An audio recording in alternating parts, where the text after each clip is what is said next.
O título, voltou? Fátima me corrigiu umas 30 vezes. Hemorroísta foi uma palavra difícil para falar. E quando eu comecei a publicar, que eu queria essa casa cheia, estou muito feliz por vocês estarem aqui, alguns colegas fizeram piada, inclusive. Então eu vou trocar a palavra para hemorragia em muitos momentos, porque na verdade foi isso. A Dama da Fé foi aquela mulher que teve por 12 anos longínquos, né, uma hemorragia que não parava, contínua, e que encostou no manto de Jesus e foi curada naquele mesmo momento. Essa história, gente, não se tem muito conhecimento até do nome dela. Tanto é que em alguns lugares, assim, no Evangelho, ela não tem nome. Então, assim, como esse mês foi o mês da mulher, e a gente vem, né, vimos vamos ver Maria de Madalena, vimos Maria, mãe de Jesus, Maria de Nazaré, já teve Joana de Cusa. Então, são vários personagens dentro do Evangelho que são nomeadas, né, que tem um nome, uma descendência, vamos dizer assim. No caso dela, ela não tem. Existem hoje alguns livros espíritas trazem um pouco da versão dessa mulher, né? Eu estava assistindo palestras que Fafá me arrumou, e o nosso querido Jorge Elahá, que é um grande palestrante, comenta de um livro de Divaldo, onde apresenta duas possibilidades de nome para ela, Berenice e Verônica. Inclusive ele explica essa tradução de Berenice para Verônica, que seria na linguagem, né, árabe, para a nossa linguagem hoje aqui da nossa região. É interessante como ele vai, só ele, né, com aquele poder dele, para explicar a troca do nome, que para mim não fez nenhum sentido, a pessoa Berenice virar Verônica. Mas a gente vamos trabalhar ela como uma Dama da Fé, tá? Então, tanto Marcos quanto Mateus e Lucas, a gente tem trechos do Evangelho que falam sobre essa história, sendo que Mateus é muito conciso e é bem pequenininho, Marcos explica um pouco mais, mas eu escolhi Lucas porque é o meu evangelho favorito. Então eu aproveito e escolhi o meu evangelho favorito para falar. Tá? Vamos ver aqui. Eu deixo um pouco o texto para vocês, porque às vezes a gente está lendo e a pessoa fica meio perdida, né? Então Lucas fala lá no capítulo 8, do versículo 43 a 49. Estando Jesus a caminho, a multidão comprimia, havia lá uma mulher que padecia de hemorragia por 12 anos, mas ninguém podia curá-la. Aconteceu que ela chegou por trás de Jesus e tocou na borda do seu manto. Imediatamente a hemorragia cessou. Quem tocou em mim? Perguntou Jesus. Porque todos negaram. Pedro disse: Mestre, a multidão se aglomera e te comprime. Jesus, porém, disse: Alguém me tocou, pois sei que de mim saiu poder. A mulher, ao ver que não conseguia passar despercebida, veio tremendo e prostou-se aos seus pés. Na presença de todo o povo, contou por que tinha tocado nele e como fora instantaneamente curada. Então ele lhe disse: Filha, a tua fé curou você, vá em paz. Realmente só tem nos textos do Evangelho essa história da dama, e um dos livros que eu me empenhei em estudar, por coincidência diz Fátima que não existe. Esse livro eu comprei para uma amiga minha que está aqui presente. E eu comprei outro para mim, que é As Mulheres do Evangelho. E comprei a história da vida de Allan Kardec. Depois que nós lemos, nós trocamos os livros. Eu fiquei com o dela para ler e ela ficou com o meu para ler. Tem uns 15 anos isso. A gente nunca destrocou. Quando Fatinha me falou: olha o livro que você pode usar de referência, eu olhei para a capa dele e falei: gente, esse livro está lá em casa. Achei o livro e li o livro. Tem várias mulheres do Evangelho, mas aí vem a história dela, né? Então ela é órfã na adolescência, ela perde a mãe, né? E um pouco depois dela perder a mãe, o pai se casa e ela começa a ter a hemorragia. Um pouco antes, mesmo antes da hemorragia, ela já era uma menina que vivia com dores, né? E que ninguém explicava muito bem por que dessas dores dela. Então, com esse acometimento dela ficar órfã e do pai se casar novamente, que era, né, hoje já é natural, imagina, naquela época, ela começa essa hemorragia e ninguém consegue curar essa moça, né? Ela tentou de tudo. Ela gastou dinheiro com médicos, com curandeiros, tudo que falavam para ela fazer, ela tentava fazer. Só que no começo, a gente sabe, né, que na época a lei judaica exigia um isolamento social das mulheres nesse estado. Não só as mulheres no seu estado menstrual. É uma palavra que a gente não gosta de falar, né? A gente não toca muito nesse assunto, mas eu vou ter que falar nisso algumas vezes. Então, a mulher nesse estado dela, ela era considerada impura e ela não podia cozinhar, lavar louça, conviver com as pessoas e tocar em ninguém, principalmente homens.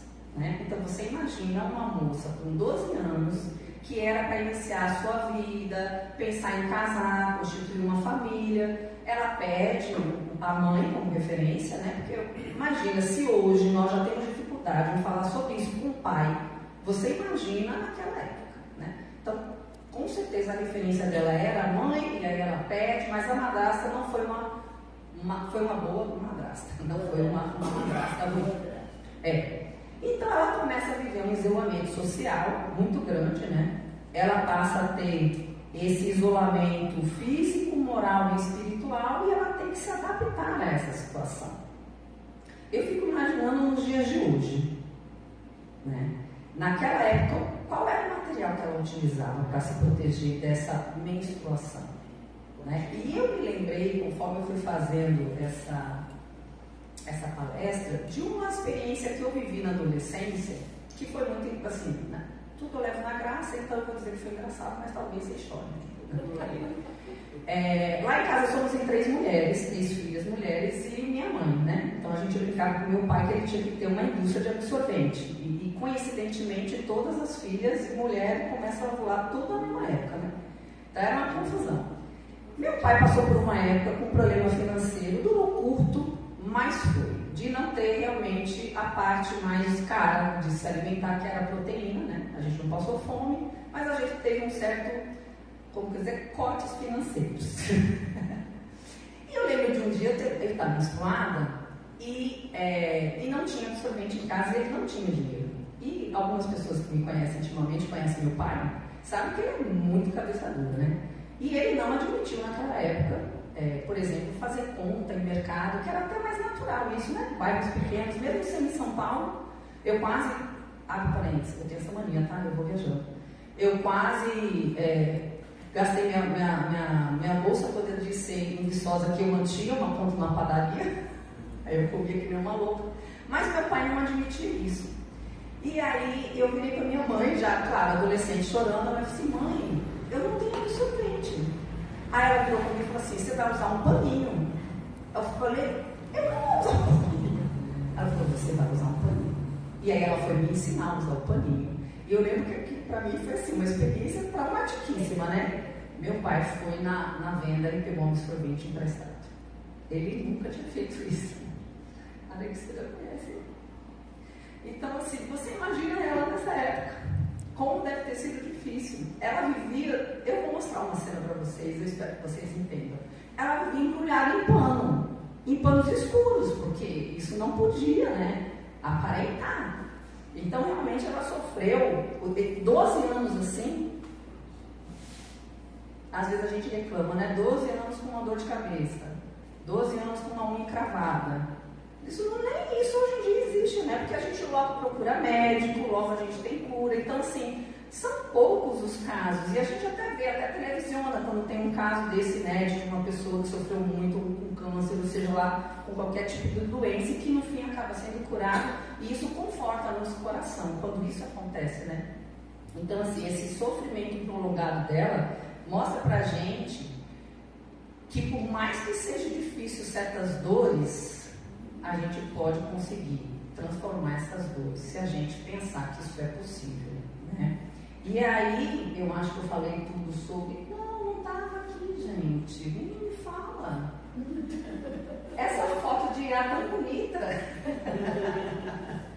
Então, vamos lá. Aí, tudo que eu falei, né? Passou aqui desse sofrimento físico, moral e espiritual da dama da fé, né? E aí, o que, né, por isso que chama Dama da Fé, uma coisa que chama a atenção da gente, é essa força, né, que ela teve. Ela transformou um sofrimento muito grande em esperança e fé, né? E ela pensou, ela começou a trabalhar isso, talvez vocês vão entender como um mantra, a gente fala muito isso na yoga. Se eu apenas tocar suas vestes, eu ficarei curada. Então, quando ela descobre que existe um Messias, né? um homem, e que toda uma comunidade, se hoje a fofoca é muito fervorosa na cidade de Itapetinga e na UESB, você imagina naquela época, era só fofoca, né? Não tinha carta, pergaminho, não tinha televisão, não tinha... Era pão do correio, né, gente? Talvez. Então, ela começa a ouvir dizer que existia o Messias, Filho de Deus, que já se esperava, né, pelo Messias, por Jesus, e que ele já tinha curado várias pessoas. E nesse momento ela fala, eu vou encontrá-lo e eu vou curar. Eu vou curar. Então, essa fé é uma fé que eu tenho dificuldade de entender ela, que é a fé que o Espiritismo fala, que é a fé raciocinada. Porque, para mim, falar em fé raciocinada não são informações que não combinam. Para mim, fé é um estado puro e que eu não preciso raciocinar para tê-la. Mas dizem que as palestras não são para vocês, que são até para a gente aprender alguma coisa, né? E eu precisei desconstruir isso dentro da minha cabeça para poder tentar mostrar para vocês o que eu entendi como fé raciocinada. É uma fé que age. Né?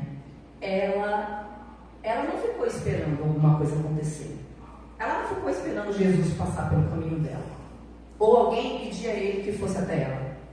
Ela foi atrás, sabendo ser uma mulher impura e que não podia encostar em nenhum homem. Imagine encostar no Messias. Gustavo Lima passando aqui, eu agarrei para o abraço dele. Não pode. Quer dizer, hoje pode. Eu não estou impura. Hoje eu não estou impura. A fé cega é aquela fé que espera o milagre, sentada, aguardando que alguma coisa aconteça.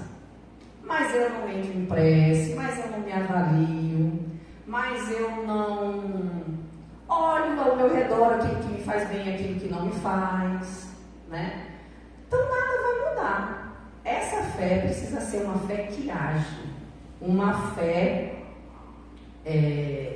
que a gente olha de frente. Inclusive, a definição no Evangelho é: a fé inabalável só é a que pode encarar de frente a razão em todas as épocas da humanidade. O que seria um milagre hoje? Será que na época dela pensar no absorvente seria um milagre?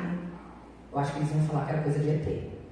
Um dia existirá uma coisa que você pega, tira a fitinha, coloca na calcinha. Aliás, você vai usar calcinha. Perdão, gente, eu tenho que usar esses termos. Eu não tenho vergonha de falar essas coisas.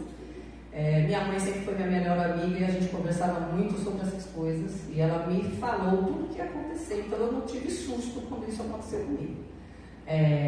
Imagina naquela época falar para essa dama da fé, a Berenice: olha, vai ter um absorvente, um material higiênico que você enrola depois, joga no lixo, sem cheiro, sem odor, sem problema nenhum, um copinho, enfim, várias coisas que a gente tem hoje, né? Ela ia falar o quê? ET, alguma coisa assim. Isso não existe, né? Então, independente da época que nós vivemos, a gente tem que ter fé. Em que a gente tem fé hoje? Na cura de alguma doença? Na nossa transformação? No melhor relacionamento com o nosso pai, com a nossa mãe, com nossos irmãos? Onde está a nossa fé hoje? Para que é? Para mudar o quê? Que a gente não consegue, né? Então eu vou voltar lá para a gente lembrar um pouco dessa frase. Vamos para lá. Uma coisa que eu achei interessante ali, ó. A fé é mãe da esperança e da caridade. Então essa tríade tem que estar junto. A gente tem que ter fé, a gente tem que ter esperança, mas a gente tem que praticar a caridade. E aí que a gente está falando não é a caridade de doativa, de doação, né? Tem que ser uma caridade diferente. Então, para a gente voltar aqui nessa frase de Jesus, alguém me tocou, porque de mim saiu virtude. E na época, os discípulos até falaram com eles: você está de brincadeira comigo, né, Jesus? Uma multidão aqui na nossa volta. Você veio dizer que alguém te tocou. Claro, você está numa sadinata, todo mundo te tocou. Ele falou: não, saiu virtude de mim. Não foi, qualquer não foi ismado. Foi uma virtude que saiu de mim. Então, quando ela escuta falar de Deus, né, ela faz todo esse caminho de procurar esse Messias para encontrá-lo. Eu vou mostrar a cena para vocês, eu vou narrar só um pouquinho, porque eu quero que vocês assistam. Alguém já assistiu de Chosen? Aqui? Vamos chorar, não vamos? Vamos chorar, vamos todos chorar. Eu já chorei, vamos todos juntos depois. Com a mão firme. Então, ela está no movimento, né? Na verdade, quando, no livro de Divaldo Franco, até anotei aqui, Premissas do Reino, que é pelo Espírito Amélia Rodrigues, eles trazem um pouco da história, casando muito com a história de Jairo. Porque no dia que a mulher, a dama da fé, ela consegue se curar ao tocar Jesus, Jesus está indo a caminho da casa de Jairo para curar a filha dele que estava na beira da morte. E, inclusive, né, ela vem a falecer e ele, com o seu poder, ele ressuscita essa menina. Jairo era um homem importante, era um homem influente. E essa menina, eles até fazem um trocadilho. Ela tinha 12 anos na época. E ela era uma mulher que há 12 anos vivia com problema de sangramento constante. Então, Jesus ficou dividido. Na verdade, ele não ficou dividido, porque ele tinha um objetivo, chegar na casa de Jairo. Quando ele chega pelo mar e vai caminhando até a casa de Jairo, junta aquela multidão, né, para cercá-lo, e ela, nessa situação de impureza e não poder tocar em ninguém, ela se joga e encosta na veste dele. É quando ele sente sair o que a gente chama de fluido de cura. Então aí é onde eu vou fazer uma conexão com perispírito, fluido e magnetismo, tá? Então ele sente que a cura saiu dele, ele sente que uma energia saiu dele. É complicado para quem não está no movimento espírita de estudo, gente, mas eu tentei pedir para a Iá fazer uma fotinho para a gente tentar mais ou menos entender o que é esse fluido, né? Vamos ver se isso aqui vai. Uma bolinha. A gente tem o fluido cósmico universal, lembrando que Deus é uma inteligência suprema, causa primária de todas as coisas. Então, esse fluido cósmico universal foi Deus que criou. A partir dele, a gente tem toda a estruturação do fluido universal que criou todos os planetas e assim vai. O fluido espiritual que está relacionado com o mundo espiritual e nós que temos o fluido vital. É mais ou menos assim. Eu fui lá e fiz um projeto encarnatório. Papai do céu, amigos celestiais, e aí, quais são minhas dívidas? O que eu vou pagar dessa vez? Tá. Filha de Domingos, de Maria, 3 duas irmãs, vou ter meu filho, vou parar para Itapetinga, ser professor da UESP, tudo isso estava no plano encarnatório. E aí eu falo assim, Silmara, você vai viver 70 anos. Aí me dá fluido para eu reencarnar, para eu viver 70 anos. Então, quando esse fluido vital acabar, eu desencarno e vou para o outro estado, vivo, né? Que a gente continua vivo uma vez que o espírito é imortal. Tá certo? Esse fluido vital, veja que como ele vem daqui, teoricamente a gente tem o poder de conectar todos esses fluidos. Aí aquela galera, né, que vocês vão falar, o povo que vê ET, que acha que troca fluido com ET, etc, etc. Teoricamente é possível, mas a gente não vai chegar nesse lugar, por enquanto, tá? Então, eu vou introduzir um pouco o perispírito, talvez não faça sentido, mas vocês vão entender daqui a pouco. O que seria o perispírito? É o envoltório semimaterial, está aqui, não sei porque eu estou olhando lá, do espírito e o meio de transmissão das energias espirituais. Sabe aquela sensação quando você encontra com alguém e você fala assim, nossa, hoje eu encontrei Silmara, não estava tão pesada. Nossa, não me senti bem do lado dela, estava estranha, né? Ou se não, você chega perto de Fátima e fala assim, gente, toda vez que eu abraço Fátima, eu chego em casa tão leve, tão feliz. Isso é nossa troca de fluidos. Nós trocamos fluidos constantemente, com o universo, com as pessoas, com os espíritos. Eu, Silmara, preciso estar na natureza para me recarregar com uma certa frequência. Com o pé na terra, pisando em pedra, em cachoeira, em praia, eu me reenergizo, porque eu acredito, sempre acreditei, mesmo sem saber que tinha esse nome, que dali eu tirava uma energia, e que hoje eu posso traduzir como fluido, né? Fluido da terra, fluido do mar, fluido das plantas, né? Então, como que é o modelo organizador do nosso corpo físico? A gente tem um espírito que reencarna e que é imortal, que vem com o corpo material, nós, carne, osso, sangue, água e tudo que nos pertence como corpo material, né? A cola entre o espírito e esse corpo material é o perispírito. E esse perispírito pode transmitir energia fluídica ou pode receber essa energia fluídica, tá? Quando ocorre uma cura espiritual, o processo geralmente acontece primeiro no perispírito, refletindo depois no corpo. Existem vários estudos que mostram que, inclusive foi feito um teste de pessoas que foram tratadas com placebo e que tinham um grupo onde a família orava, não era nem a pessoa, eram 3 grupos. Grupos de que ninguém orava, um grupo onde a pessoa doente orava e os familiares, e um outro grupo que só os familiares oravam, familiares ou amigos. E aqueles que tinham uma prece interna ou por outra pessoa, efetivamente todos receberam placebo, curaram.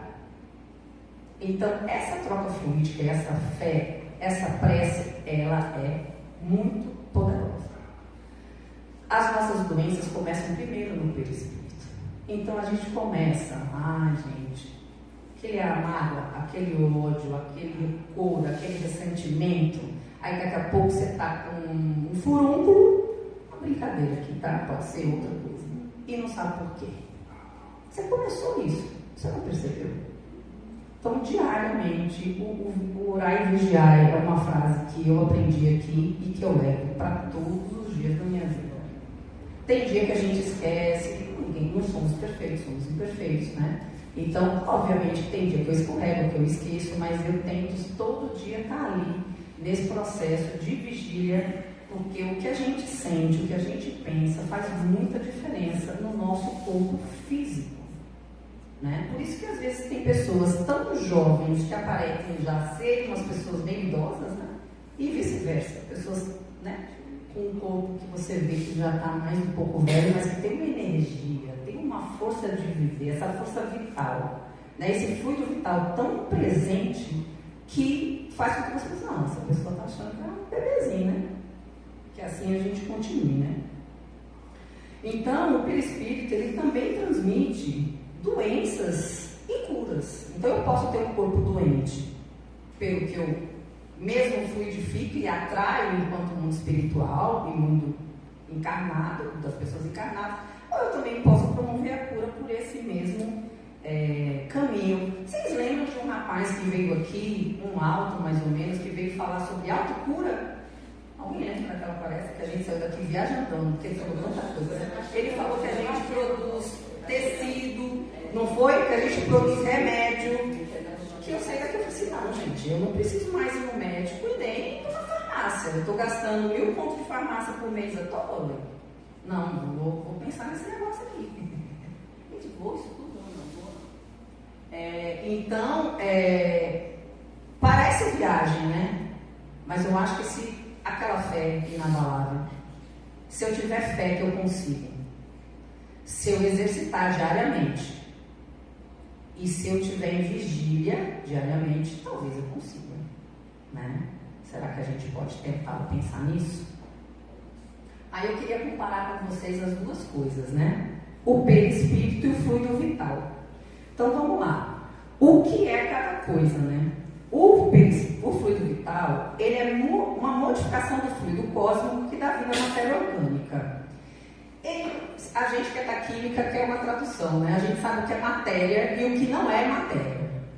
Então ele fica na coluna do meio. A gente tem uma dificuldade de entender isso. Então vamos lá. Não é matéria, mas é alguma coisa. É um fluido. Vamos lá, uma energia elétrica, ou seja, um calor, seja o tipo de energia que vocês queiram falar. O perispírito, ele é um corpo. Ele é a liga entre o espírito e a carne, né? Qual é a função do fluido? Ativar os órgãos e permitir o funcionamento do corpo físico. Isso é biologia. Essa é a função do fluido. Veja que a água é considerada um fluido. 70% de nós somos água e a gente precisa tomar de 2,5 a 4 litros por dia. Então a gente precisa desse fluido diariamente, né? O que é o perispírito? Ele é capaz de transmitir sensações do corpo ao espírito e as vontades do espírito ao corpo. Então é aqui onde é importante. Eu posso estar mandando energia para a Fafá agora e com certeza vocês que estão torcendo pela minha palestra estão mandando fluidos para mim nesse exato momento. Eu estou sentindo ali o de Ledinha. Pena que Ana Paula não está aqui para ver. Ela viu um raio mágico de Leda chegando em você. Eu tenho certeza que o fluido de Leda está chegando aqui em mim, assim como o seu Zé e todos aqui que torcem por essa palestra. Mesmo os que não torcem também estão chegando, né? Qual é a duração do fluido vital? Ele é temporário. Ele vai esgotar com a morte do corpo físico, aquilo que eu falei. Silmara, você encarnou com um projeto de 70 anos, mas você viveu até 95. Quanto que eu prestei atenção que eu tinha que andar com Jesus, que eu tinha que amar, que eu tinha que ser caridosa, que eu tinha que ajudar o próximo, que eu tinha que me analisar, que eu tinha que melhorar enquanto ser humano, que eu tinha que tirar os péssimos sentimentos dentro de mim e só colocar sentimento bom. Quanto disso eu fiz? Aí eu estendo. 5 anos, 6 anos, 7 anos, aí vai depender da nossa graça, né? Do tanto de bem que a gente está fazendo, né? Do tanto que a gente conseguiu evoluir, tanto que o Papai do Céu fala assim, não, tá bom, vai se mar, toma mais 5 anos. Você planejou 70, vou te dar mais 5. Você mereceu. Pensou? Bom, né? Eu não sei qual foi meu... Eu não sei qual... Eu estou tentando manter esse fluido vital aqui, gente, mas eu não sei quanto tempo ele vai durar. Já o perispírito, ele é perene. O espírito conserva após a morte. O perispírito, ele é a cola. Então, quando a gente desencarnar, o espírito vai ficar solto, mas ele carrega o perispírito. Se eu tive uma vida muito sofrida, se eu, por exemplo, de repente tive um acidente e essa marca ficou muito dentro de mim, corpo, ele vai marcar meu perispírito e quando eu desencarnar, isso vai ficar marcado no meu espírito. Quanto a gente evolui, né, que a gente tende a querer ser seres angelicais, somos todos aqui imperfeitos, querendo melhorar, uns enxergam, outros não, outros estão na escala 2, outros estão na escala 7, eu estou na 2,5, tá? Vou confessar, mas espero subir mais alguns degraus. Então, essa marca que a gente pode desencadear no nosso perispírito pode também continuar quando a gente desencarnar e for para o mundo espiritual, tá? Há uma analogia, né? O que seria esse fluido vital? É como uma eletricidade que faz o aparelho funcionar. Então você tem um liquidificador, botou na energia, ligou, ele vai funcionar. Desligou, o fluido parou, né? Já o perispírito é como um fio, uma estrutura que conecta a energia ao motor. Então ele está sempre ali funcionando. Se você põe energia boa, não sei se eu adoro falar de carro, acho que não vou fazer essa analogia, não. Deixa eu fazer. Ou seja, deu fluido bom, o motor funciona. Não deu, o motor não funciona. Mudou? Pronto. Aí vem o pai. Cada dia que eu estudo mais, gente, eu fico fã desse homem chamado Allan Kardec. Nessa página. Segundo Allan Kardec, muitos fenômenos de cura realizados, gente do céu, falo demais, podem ser compreendidos através das leis fluídicas e do magnetismo espiritual. Kardec explica: os fluidos espirituais atuam sobre o perispírito e, por intermédio desse, sobre o organismo material. A doença daquela mulher não era apenas física. Seu perispírito estava em desequilíbrio. Ao tocar em Jesus, houve uma recomposição fluídica. Então, para a cura dela, ela precisou ter a intencionalidade, ela precisou estar vibrando na mesma sintonia de Jesus e ela precisou ter fé verdadeira. Então, ela teve isso tudo, né? A fé que ela já carregava dentro de si, que ela ia curar. Ela sabia que ela ia curar. Ela acreditava em Deus que ela ia curar. Por isso ela foi em tantos médicos e tantos curandeiros. Ela tinha certeza que ela ia curar. Ela só estava esperando o momento certo. E o momento certo foi quando, né, Jesus começa a fazer todo seu trabalho, sua pregação e seus milagres, né? Por que nem todo mundo que conheceu Jesus foi curado? Tinha uma fé? Tinha uma intencionalidade? Vibrava na mesma... Agora eu vou falar, você vibrar na mesma energia de Jesus. Essa dama era uma fé pura, viu? Ela não era brinquedo, não. Você imagina esse tempo prolongado dela de isolamento, né? Qualquer um enlouqueceria. Qualquer pessoa, 12 anos, isolado da sociedade, se não escolheu por livre e espontânea vontade, ou por algum problema no caso, né? Doença, enlouqueceria. É uma situação muito difícil de você suportar por longos 12 anos, né? E você acreditar que você ia curar, que esse momento ia chegar. Jesus possuía, gente, uma capacidade de manipulação de fluido espiritual ímpar, né? Então a gente no magnetismo hoje, que tem aqui, né, o tratamento por magnetismo de depressão, né? O tratamento de depressão por magnetismo. O que a gente faz? A gente faz uma ação magnética, a gente acredita que é poderosa, obviamente que nunca no nível do Cristo, né? A gente trabalha com assistência espiritual elevada e a receptividade do enfermo é muito importante, né? Apesar de eu estar 2 anos na casa, eu estou há 1 ano no magnetismo, talvez 1 ano, ainda não, vai fazer 1 ano, Leginha que vai saber. E é muito bonito ver, eu estou com uma aqui que já foi paciente, saiu, querida Tayana, e agora está Liana já quase na alta. Como é um tratamento, o termo é esse mesmo, viu, gente? Alta. Você tem um tempo de tratamento, como qualquer tratamento. Você não pode deixar, abandonar, né? Se eu estou tratando diabetes e eu resolvo por minha cabeça que eu não vou mais tomar o remédio de diabetes, vai acontecer o quê? Vou sarar? Então, o TDM é a mesma coisa. Então, a gente vem aqui, tem uma sequência, o trabalho é por magnetismo, né? Tem assistência do mundo espiritual. Essa é uma casa de fé, de cura. É uma casa referência no tratamento de magnetismo. Eu digo, servos do Senhor. Mas a gente precisa muito da receptividade da pessoa que vem aqui.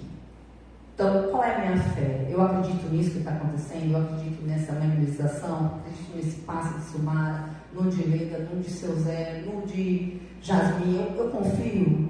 E confio em Cristo, que eu estou aqui curando. Eu preciso confiar nele que eu estou aqui curando. E confiar que ele deu ao instrumento a essas pessoas que estão aqui dando passe em mim. Tanto é que a gente pede, né, para todo mundo, faça a sua oração, conecte com o seu mentor, com a sua fé, independente da fé. Você pode ser católico e vir aqui fazer tratamento por TDM, você pode ser evangélico, você pode ser ateu também, não tem problema. Magnetismo é ciência. É que na casa espírita, o magnetismo associado com fé, né, com assistência espiritual, ele vai para além. Mas o magnetismo é ciência. A gente não faz ressonância magnética, né, para ver como é que está o corpo, como é que estão as coisas. O magnetismo não é uma novidade, ele existe. A gente querendo, a gente não querendo. Então isso não vai mudar, né? Só se Deus, o Ser Supremo, resolver, vou tirar. Mas ele criou, vai tirar para quê? Eu não acredito nisso. Então, acredito muito. No magnetismo. Então, quando é que a cura ocorre? Quando existem esses 3 fatores, né? O poder espiritual do benfeitor, o mérito ou a necessidade do enfermo, a fé e a receptividade, né? E que era extremamente forte na dama da fé. Ela vinha com essa fé nessa cura por longos 12 anos. Então, imagina, quando ela encontrou Jesus, ela só falou: vem energia, vem fluido vital, divino, que eu estou aqui. Gostou? A gente acredita naquilo que está no filme e no livro, né? Gostou um pedacinho de fiapinho da roupa de Jesus. Imagina, coisa mais linda. E aí Jesus fala para ela: filha, foi a tua fé que te curou. Ele não disse: eu te curei. A tua fé te salvou, né? Todos somos um pouco, a achei isso lindo, gente, presta atenção. Todos somos um pouco hemorrágicos espirituais. Temos mágoa, ansiedades, culpa, desequilíbrio emocional. Onde estamos gastando o nosso fluido vital? No ódio? No amargor? Ou no amor? Ou no perdão? Ou na caridade? Eu fiquei até climão. Vamos ficar mais alegres. Pesou, não pesou? Ah, sim. Tá pesado, né? Peço perdão. Como é que a gente pode praticar um pouco isso, gente? Ah, Silmara, eu preciso vir aqui no TDM, seria ideal. Mas avisa a gente antes que vai aumentar de 5 para 15, tá? Porque a gente fica aqui até a hora que termina o último. Eu estou chegando 10 horas em casa, se eu tiver que chegar às 2 da manhã, vocês me avisam antes que a fila cresceu, pela misericórdia. A gente precisa, mas a gente quer, né, Legia? A gente quer. Existem alguns princípios que explicam essa conexão espiritual na prática. Primeiro é o magnetismo, né? Então a ação em si que a gente faz, com o passe, a prece e a água fluidificada. Então esses três nos ajudam nesse processo dessa cura espiritual que a Dama da Fé teve instantaneamente a encontrar Jesus, porque ela vinha nesse processo de fé e de esperança há 12 anos e encontrou o ser divino que era Jesus, né? À sua frente. E o Pai. Antes de ser efetuado o magnetismo, nós temos aqui o Evangelho. Sim, com certeza, verdade. Antes da gente ir, exatamente, antes da gente ir lá para dentro, com uma salinha tão mágica, gente, ali é mágica. Tem aqui um momento de estudo que é muito importante. A gente, né, se analisa um pouco, ouve a dor do outro. Né? Às vezes, escutar a dor do outro não coloca em dois lugares. Ou a gente vê que a nossa vida está maravilhosa, que a gente está reclamando à toa, ou de ver que realmente o negócio está feio, que a gente está precisando fazer alguma coisa. De qualquer jeito, a gente vai aprender, né? Qual é o objetivo dessa conexão com a prática espiritual, né? Harmonizar o perispírito, permitindo que o corpo físico recupere o equilíbrio. Gente, desequilíbrio tem diário, né? É uma buzina de uma fechada no trânsito, um vizinho barulhento, o meu cachorro mesmo está me deixando louco, porque ele não passou uma música e ele late. Eu fico falando, para que late tanto? Então, assim, vários são os motivos, né, para a gente desequilibrar. Mas aí, se no final do dia a gente tirar aquele minutinho, né, para a nossa oração, para pensar o que aconteceu, a gente pode até se auto-limpar. Peça ao seu mentor, aos espíritos de luz, peça, hoje eu não estou legal, me ajuda aqui, né? Eu vou dormir, me leve para um lugar bom, para que as minhas energias sejam equilibradas. A gente tem que ter fé que tudo é possível, né? Aquela mulher, ela não tinha um nome conhecido, mas ela ficou eternizada. Eu tenho que pular, eu acho. Ela ficou eternizada pela fé sincera. Ela não pediu a cura. Ela acreditou. Ela não esperou. Ela agiu. A fé não é esperar um milagre. É tornar-se digno dela. E aí tem essa frase do magnetismo, que eu vou trazer mais um pouquinho daqui a pouco.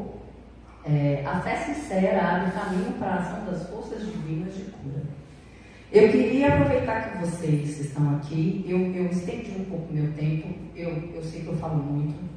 Não achei que eu fosse conseguir gastar todo o tempo. Eu achei que eu fosse falar em 20 minutos. Realmente, São 3 slides, gente. Imagina o que eu não consigo fazer na minha aula. Tem aula que eu